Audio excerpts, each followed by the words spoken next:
Nuestro paseo de hoy lleva por título Solo Madrid es corte.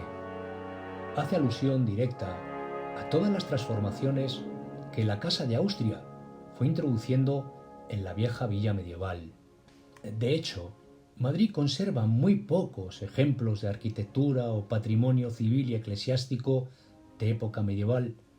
Quizá este fue el precio que tuvo que pagar por ser sede de la corte y postrera capitalidad. Con todo, las transformaciones introducidas han convertido esta parte de la ciudad de Madrid en una de las más hermosas y una de las más emblemáticas. De hecho, no dejará indiferente al paseante la contemplación y el conocimiento de la historia de buena parte de los monumentos que vamos a ir visitando. Nuestro paseo comienza en la Plaza de la Villa, una de las más bellas y simbólicas de la ciudad de Madrid. ¿Y qué mejor conserva el esplendor de épocas pasadas?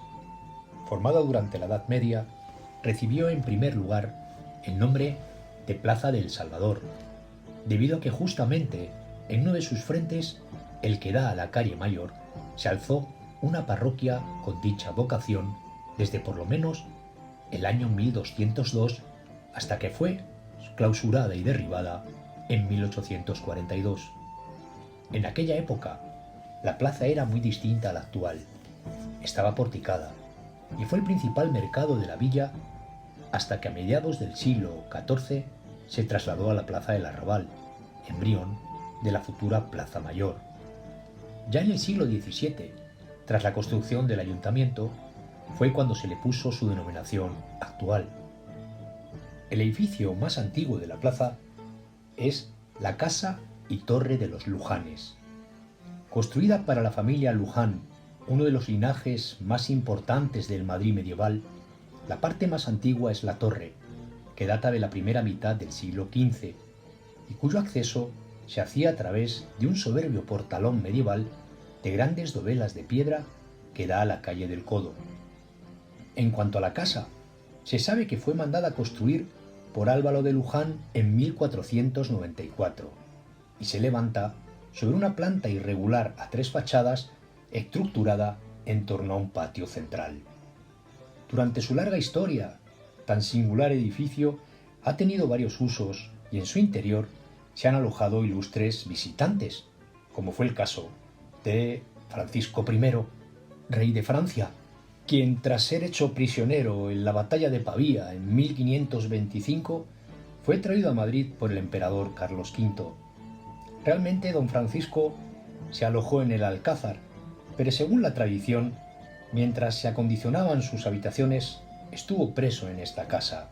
Durante el reinado de Fernando VII, en lo alto de la torre se instaló el primer telégrafo óptico que tuvo la villa de Madrid. En 1857 el edificio lo compró el Estado, tras lo que se le practicó una reforma que resultó de lo más desafortunada, pues se revocó la fachada y se le pusieron almenas para darle un aspecto encastillado que realmente nunca había tenido. Tras la reforma, en 1858 se instalaron en su interior la Sociedad Económica Matritense de Amigos del País y la Real Academia de Ciencias Morales y Políticas, a la que se unió la Real Academia de Ciencias Exactas, Físicas y Naturales, si bien esta última abandonó la casa en 1894 para trasladarse a su nueva sede en la calle de Valverde. En 1916 el edificio pasó a ser propiedad del ayuntamiento y se encargó entonces una nueva reforma al arquitecto municipal Luis Bellido y González, con el fin de establecer la hemeroteca municipal. Bellido aprovechó esta reforma para quitar el almenado y los revocos medievalistas que no habían sido originalmente de esta casa. Además aprovechó la reforma para ubicar la escalera del antiguo convento de la Concepción Jerónima y los sepulcros de doña Beatriz Galindo, apodada La Latina, y su marido, el célebre general de artillería Francisco Ramírez de Madrid, hoy conservados en el Museo de los Orígenes. Durante la década de 1980 fue de nuevo reformada por el arquitecto Fernando Chueca Goitia, quien acondicionó el inmueble a las nuevas necesidades de la Real Academia de Ciencias Morales y Políticas. Justo enfrente de la Casa y Torre de los Lujanes se encuentra la Casa de la Villa, sede histórica del Ayuntamiento de Madrid. Lo primero que habría que decir es que Madrid, corte de la monarquía desde 1561, no tuvo ayuntamiento propio hasta bien entrado el siglo XVII, pues no fue hasta el año 1629 cuando el rey Felipe IV concedió permiso al concejo de la Villa para construir su propia casa consistorial. Y es que, durante la Edad Media y buena parte de la moderna, el Concejo de Madrid celebró sus sesiones en una pequeña sala capitular que estaba situada encima del pórtico de la anteriormente mencionada parroquia de San Salvador. El 19 de agosto de 1619, el ayuntamiento celebró por primera vez sus sesiones fuera de esta parroquia, concretamente en las casas de un regidor llamado Juan de Acuña, y 10 años después, en el solar de la mencionada casa de Acuña, Felipe IV otorgó licencia al concejo para que por fin pudiera construir allí su ayuntamiento. El proyecto le fue encargado al arquitecto Juan Gómez de Mora, si bien no fue hasta 1644 cuando comenzaron las obras. Tras su muerte, 4 años después, se hizo cargo de las obras el maestro José de Villarreal, quien continuó la obra respetando el proyecto original, pero estructuró el edificio en torno a un gran patio central.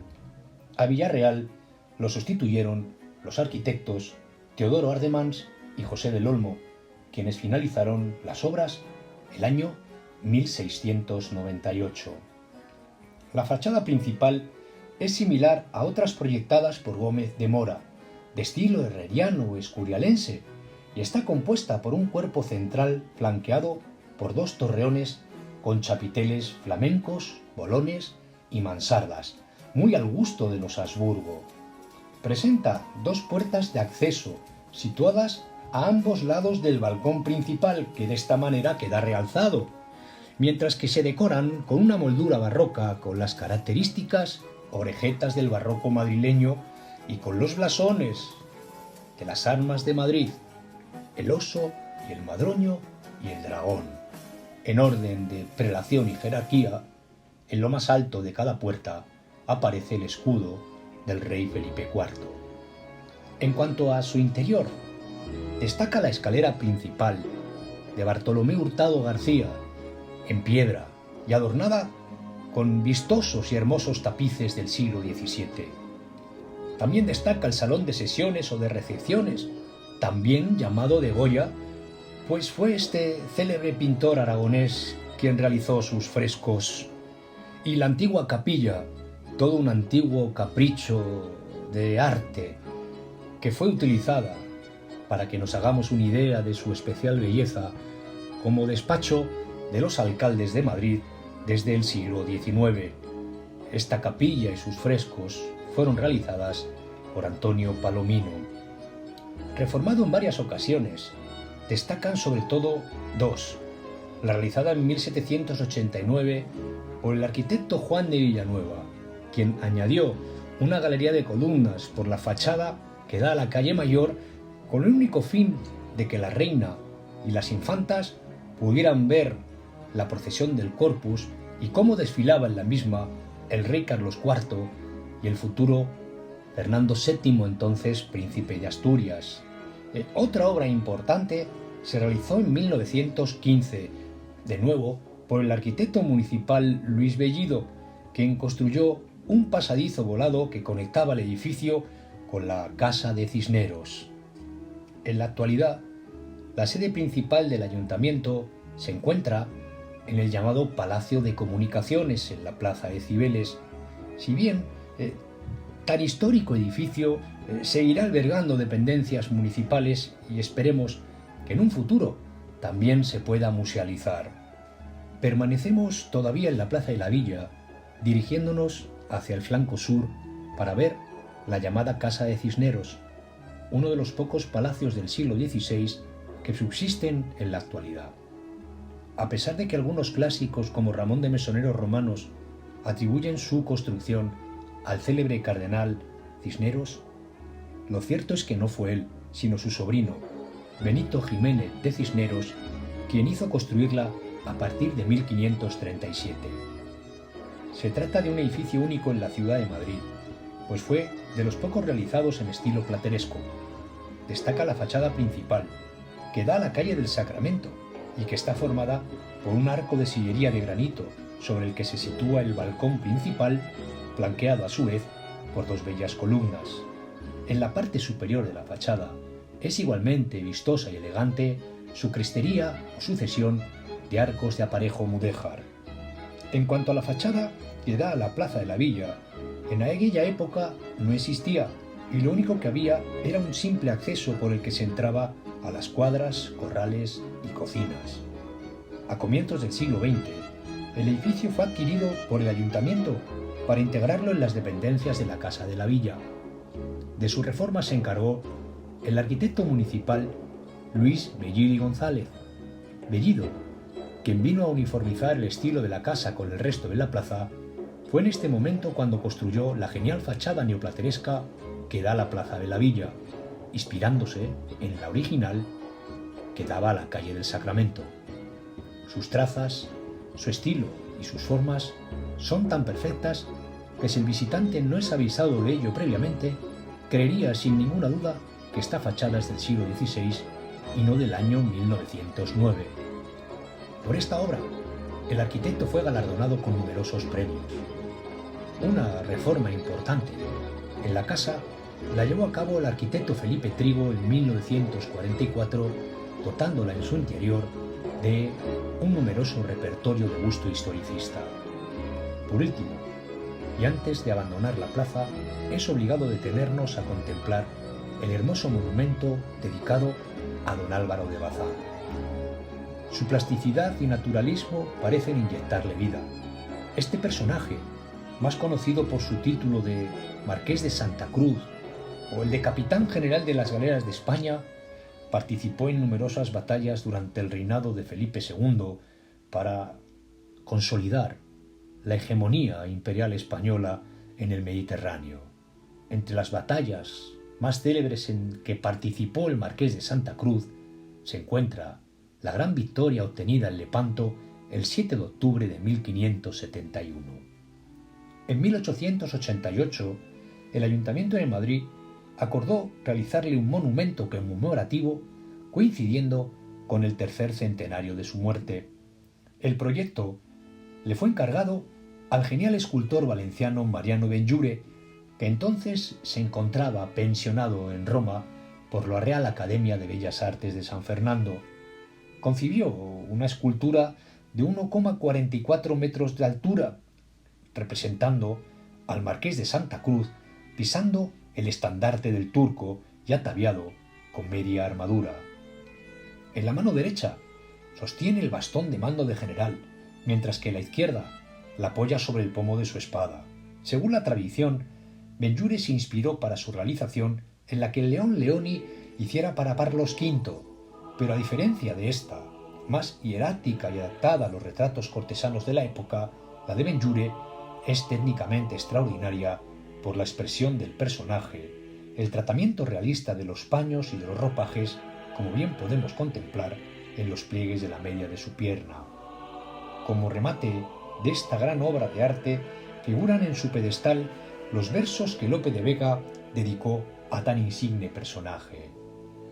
El fiero turco en Lepanto, en la tercera el francés y en todo el mar el inglés tuvieron de verme espanto. Rey servido y patria honrada, dirán mejor quién he sido por la cruz de mi apellido y por la cruz de mi espada. Tras ver el monumento a don Álvaro de Bazán, salimos de la plaza de la Villa hacia la calle del Codo. Allí haremos una breve parada para ver el interesante portón medieval de la Torre de los Lujanes y posteriormente seguiremos por la mencionada calle hasta llegar a la plaza del Conde de Miranda, donde pararemos frente al convento del Corpus Christi, vulgarmente conocido como las Carboneras. Este convento fue fundado el 28 de septiembre de 1607 por doña Beatriz Ramírez de Mendoza, dama de compañía de la reina Ana de Austria y condesa del Castellar, sobre unas casas que pertenecían a su familia, al mayorazgo de los Ramírez. Como quedó dicho anteriormente, su verdadera vocación es la del Corpus Christi, o lo que es lo mismo, del Santísimo Sacramento, pero desde antiguo los madrileños lo conocen como las Carboneras o la Carbonera, debido a que en su interior se veneraba la imagen de una Virgen de la Inmaculada encontrada en una carbonería y que al parecer le fue donada al monasterio por un fraile franciscano muy apegado a estas monjas llamado José de Canalejas.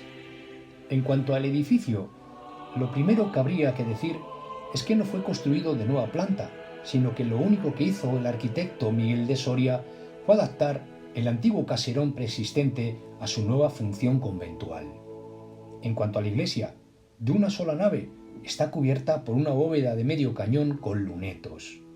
Del interior destacan numerosas obras de arte, como los retablos de San Jerónimo y de Santa Paula, titulares de la orden, obra de Francisco Reral Mozo. El retablo rococó, que alberga la imagen de la Inmaculada Carbonera del siglo XVIII, pero sobre todo el soberbio retablo mayor, de escuela madrileña, realizado en 1622 por el granadino Antón de Morales, en cuyo centro destaca un lienzo bellísimo de notables proporciones que representa un cenáculo, una última cena, realizado por el pintor de corte Vicente Carducho. Declarado bien de interés cultural, el año 1981 es de los pocos edificios que han llegado hasta la actualidad sin que haya sufrido alteraciones importantes, esto es, ni daños en guerras, ni en los numerosos procesos desamortizadores del siglo XIX. Aún así, ha sido restaurado en diversas ocasiones, sobre todo en las décadas de 1980 y 1990, que hubo que hacer ciertas obras de contención y restauración. Saliendo del convento de la Carbonera, seguimos nuestro camino por la calle de Puño en Rostro hasta llegar a la Plaza del Cordón. Si nos giramos mirando hacia la calle del Sacramento, divisaremos la hermosa fachada plateresca de la Casa de Cisneros que ya hemos comentado en la Plaza de la Villa. Presidiendo la Plaza del Cordón está el llamado Palacio del Cordón, un típico palacete barroco de finales del siglo XVII, cuyo origen se remonta al año 1692, cuando el ayuntamiento dio licencia a Cristóbal de Alfaro para su construcción. De planta irregular, presenta 2 alturas y planta baja en su parte frontal, mientras que va ganando altura por las calles laterales del Doctor Letamendi y del Cordón para adaptarse al desnivel que conduce hasta la calle de Segovia. Del exterior destaca sobre todo la fachada principal, centrada en torno a una sencilla portada barroca con sus características orejetas y sus pendientes de guirnalda. Tras ver el Palacio del Cordón, dirigimos nuestros pasos hacia la Basílica Pontificia de San Miguel, una de las iglesias más singulares y bellas de nuestro recorrido. Situada en la calle de San Justo, está construida sobre el solar de la antigua parroquia de San Justo y Pastor, una de las más antiguas de la villa, pues ya parecía citada en el fuero de 1202. Tan histórico edificio fue pasto de las llamas en 1690, por lo que 8 años después Teodoro Ardemans hizo un proyecto para su reconstrucción que lamentablemente nunca se llegó a realizar.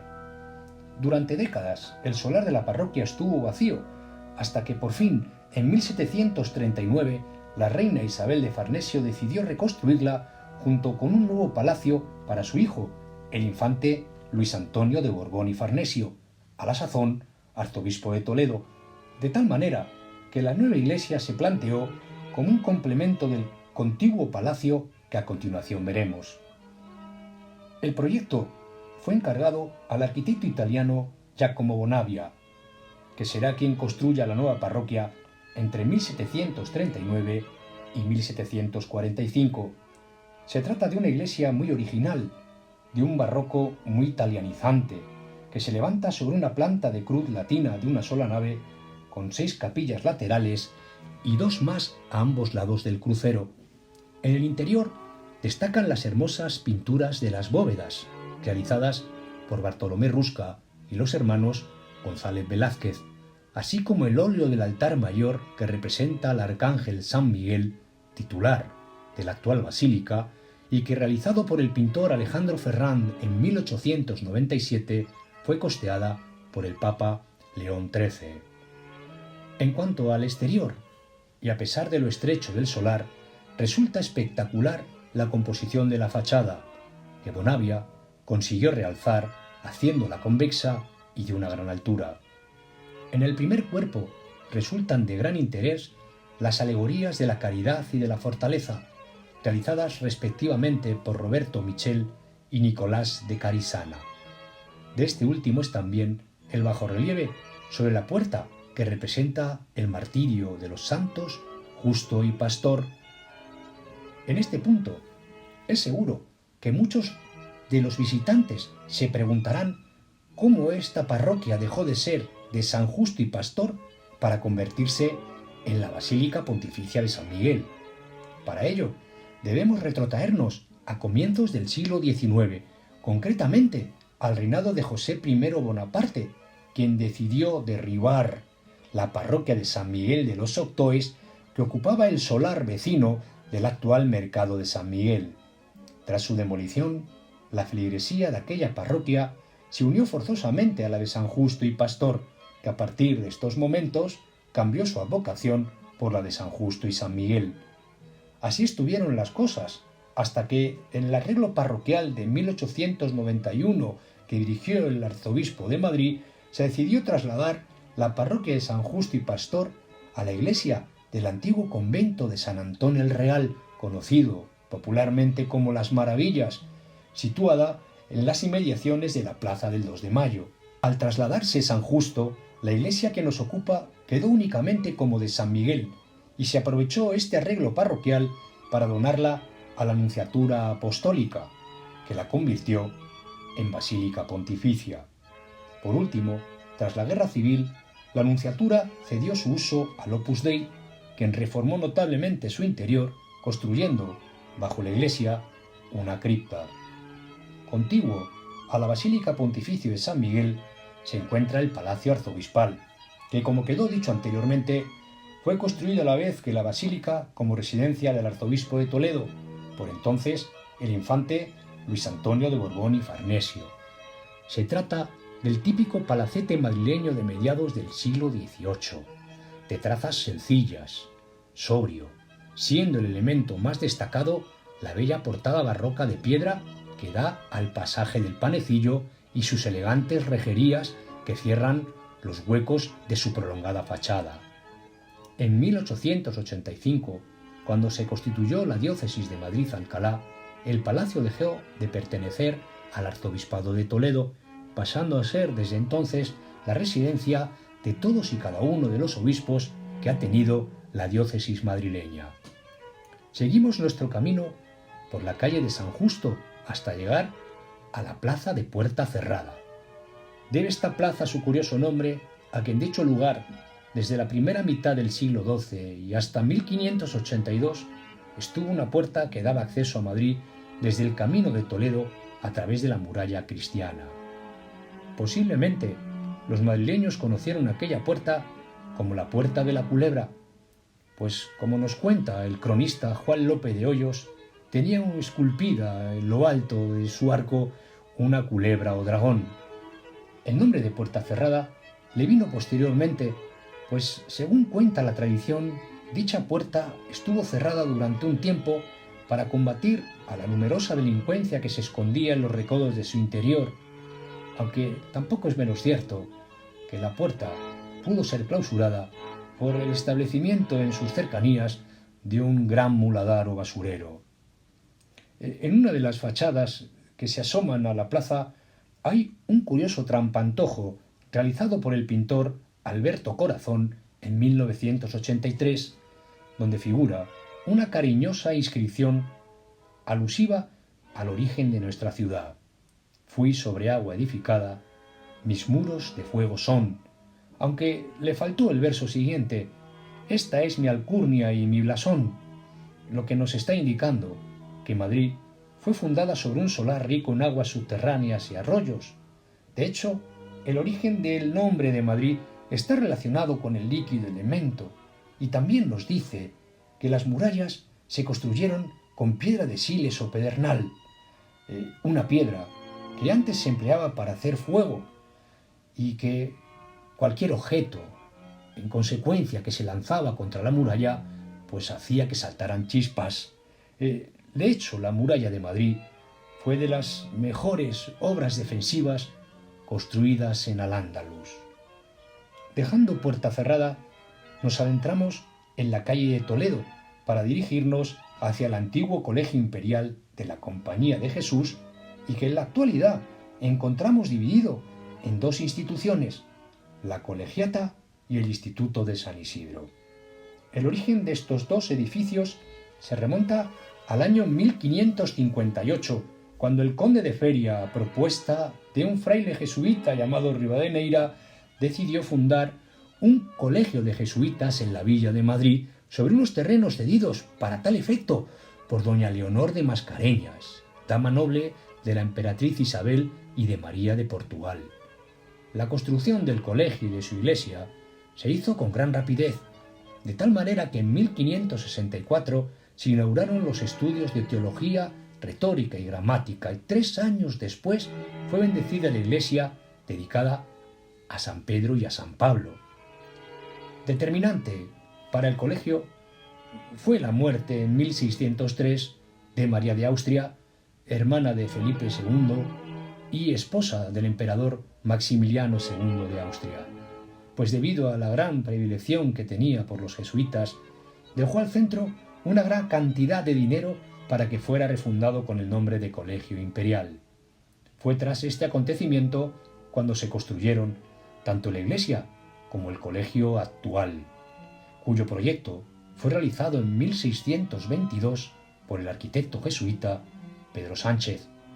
Si bien, a su muerte, las obras fueron continuadas por el fraile jesuita Francisco Bautista y más tarde por el maestro de obras Melchor de Bueras. En cuanto a la iglesia, cuya vocación originaria era la de San Francisco Javier, se trata del típico templo jesuítico que sigue el modelo adoptado por Vignola en la iglesia del Jesús de Roma. Se levanta sobre una planta de cruz latina de una sola nave, con capillas laterales, crucero y cúpulas sobre pechinas, todo ello de grandes dimensiones. Del exterior destaca su soberbia fachada, toda ella realizada en piedra de cantería de granito, compuesta por un cuerpo central, decorado con 4 columnas corintias flanqueadas por pilastras del mismo orden, sobre el que se levantan 2 torres de planta cuadrada a modo de campanarios. Las obras de la iglesia finalizaron en 1664. No obstante, su consagración se había realizado el 23 de septiembre de 1653 por el entonces nuncio de su santidad Giulio Raspelosi. Iglesia y colegio continuaron funcionando como una misma institución hasta que Carlos III expulsó a los jesuitas en 1767. 2 años después, los restos de San Isidro Labrador, patrón de Madrid, y de su mujer, Santa María de la Cabeza, fueron trasladados al templo donde todavía hoy se veneran. Y fue precisamente en este momento cuando la iglesia pasó al arzobispado de Toledo, quien la convirtió en la Colegiata de San Isidro, y el colegio pasó a ser regentado por maestros laicos nombrados directamente por el rey bajo el nombre de los Reales Estudios de San Isidro.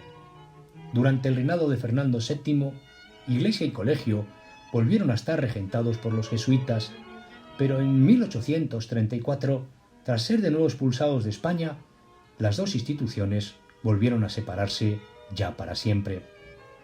En 1845, el colegio se transformó definitivamente en el Instituto San Isidro, función que sigue desempeñando en la actualidad. En cuanto a la colegiata, habría que decir que fue quemada durante la Guerra Civil, quedando destruidas buena parte de las capillas interiores, así como las cubiertas que acabaron por hundirse. Tuvo que ser reconstruida durante la posguerra por el arquitecto Javier Barroso. Además, y como dato curioso, decir que desde 1885 la Colegiata de San Isidro fue la Catedral de Madrid provisional, hasta que en 1993 concluyeron las obras de Nuestra Señora de la Almudena. Saliendo de esta hermosa colegiata y el Instituto de San Isidro, seguimos nuestro camino volviendo por la calle Toledo para entrar en la Plaza Mayor, que es uno de los espacios más emblemáticos y con más abolengo de la ciudad. El origen de esta plaza se remonta a una antigua laguna llamada de Luján, que estuvo sobre el solar de la actual plaza, aunque cuando decimos laguna no nos referimos a un embalse de agua, sino a un basurero o muladar que se encontraba a lógica distancia de cavas, cercas y muros.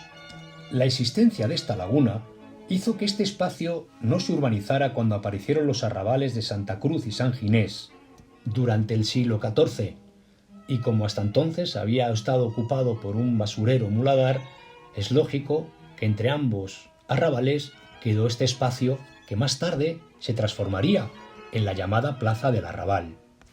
Así, durante el siglo XV se instaló en ella el mercado principal de la villa, construyéndose para ello una primera lonja de comercio de aspecto porticado.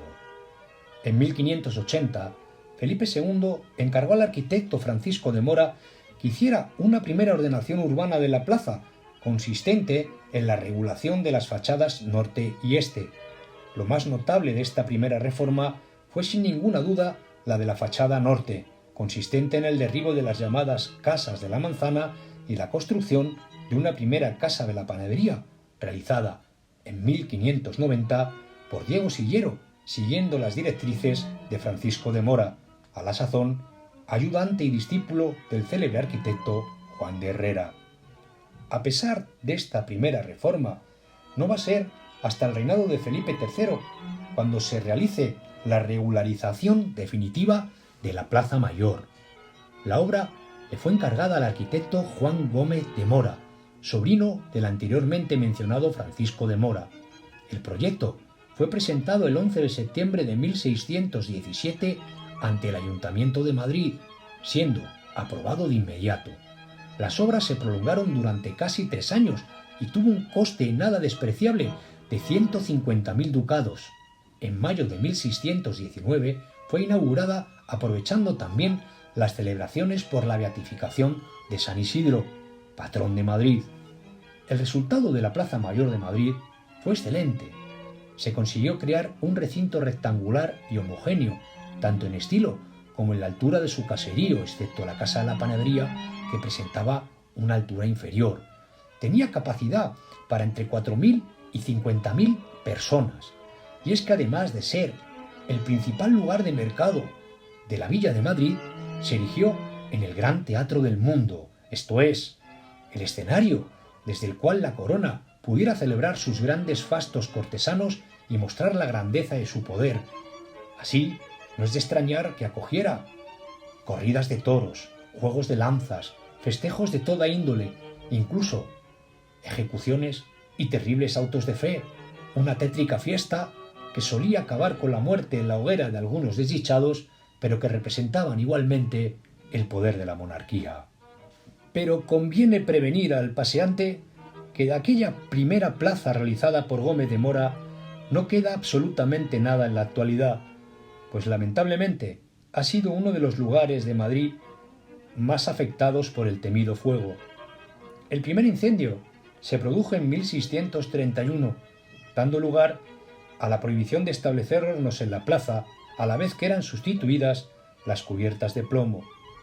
El segundo fue en 1672 y arrasó la casa de la panadería que había construido Diego Sillero en 1590, teniendo por tanto que ser reconstruida por los arquitectos Tomás Román y José Donoso. Por último, en 1790 se produjo la tercera visita de las llamas, arrasando prácticamente la totalidad de la plaza, excepto la casa de la panadería. Francisco Sabatini, el célebre arquitecto de Carlos III, dirigió los trabajos de extinción del fuego, mientras que a Juan de Villanueva, ya reinando Carlos IV, se encargó del proyecto de reconstrucción, rebajando 2 alturas las fachadas y concibiéndola como un espacio totalmente cerrado al que se tenía que acceder por grandes arcadas. El proyecto de reconstrucción y reforma duró hasta 1854 y dirigieron las obras el propio Villanueva hasta el año de su muerte y posteriormente sus discípulos Antonio López Aguado y Custodio Teodoro Moreno. Por tanto, la Plaza Mayor actual tiene construcciones de 2 épocas diferentes: la Casa de la Panadería, que es la parte más antigua, pues fue construida por Tomás Román a partir de 1672 y es de estilo barroco, mientras que el resto de la plaza, que procede de la reconstrucción proyectada por Juan de Villanueva después del incendio de 1790, es netamente neoclásica. Antes de abandonar la plaza, merece la pena detenernos a contemplar el monumento ecuestre de Felipe III. Realizado por los escultores Juan de Bolonia y Pietro Tacca, fue mandado construir por Cosme de Médicis, gran duque de Florencia, como un presente a su cuñado, el rey Felipe III de España. Con un peso de 5,5 toneladas, la estatua fue traída desde Florencia a Madrid por el cuñado de Tacca, llamado Antonio Guido, siendo situada en la Casa de Campo. Allí estuvo el monumento hasta que en 1848, y a propuesta del ilustre regidor y cronista de la villa, Ramón de Mesoneros Romanos, se trasladó a la Plaza Mayor. Desde entonces, monumento y plaza se han convertido en elementos inseparables, de tal manera que únicamente en 3 ocasiones ha sido retirado de su emplazamiento: durante la Primera República, a comienzos de la Segunda República y cuando se construyó el parking subterráneo en la década de 1960. Nuestra siguiente parada será la Plaza de la Provincia, a escasos metros de la Plaza Mayor, y accederemos a ella a través de una de las calles que invocan a la referida plaza, llamada de Gerona. Lo primero que nos vamos a encontrar es la Fuente de Orfeo.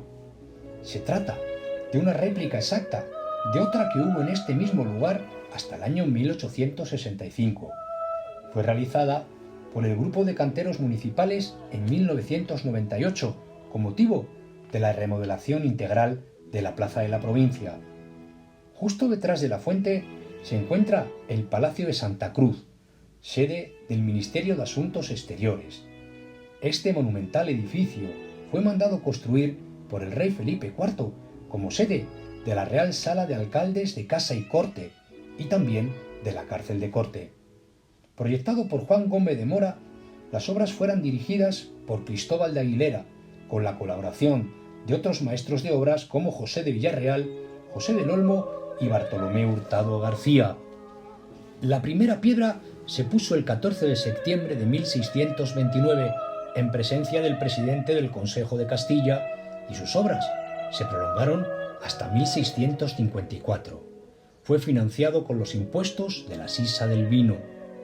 En cuanto a su estilo, se trata del típico edificio palaciego de estilo herreriano escurialense, formado por una composición muy horizontal alterada por el monumental acceso al edificio y por los 2 torreones de las esquinas, que se rematan por chapiteles flamencos empizarrados, también provistos con mansardas y bolones.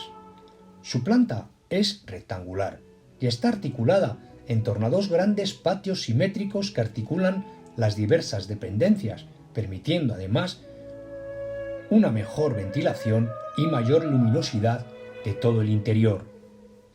Ambos patios están separados por una crujía que hace a la vez de distribuidor y conecta directamente con la puerta principal del edificio. En 1767, Carlos III dispuso que la cárcel, hasta entonces situada en el piso superior, fuera trasladada a un edificio contiguo que hasta ese momento habían ocupado los clérigos menores del Salvador. Desde entonces recibió el nombre de Palacio de Santa Cruz. En 1791, un incendio destruyó casi por completo la cubierta y el chapitel de una de las torres, teniendo que ser restaurado posteriormente por Juan de Villanueva, quien realizó algunas mejoras como la ampliación de la escalera y el reforzamiento de las antiguas bóvedas. En 1846, el edificio cambió de uso, transformándose en Palacio de la Audiencia. Albergaba 8 de los 10 juzgados de primera instancia e instrucción de la capital, además del registro civil y las salas destinadas a los juicios de conciliación. Entre 1863 y 1898 fue sede del Ministerio de Ultramar, y una vez perdidas las colonias tras el desastre de 1898, pasó a albergar las dependencias del Ministerio de Estado. En 1938, este ministerio cambió de nombre por el de Asuntos Exteriores, denominación que se sigue usando en la actualidad. Por último, en 1951, el arquitecto Pedro de Muguruza integró el Palacio de Santa Cruz, el edificio contiguo que había servido de cárcel de corte, realizando una reforma profunda de este último para asemejarlo al estilo arquitectónico del palacio. En 1956, el ministerio adquirió el vecino Palacio de Viana, también conocido como Palacio del Duque de Rivas, para ubicar la residencia del ministro y para celebrar las recepciones oficiales. Terminamos aquí nuestra visita en espera de volveros a encontrar en nuestro siguiente paseo.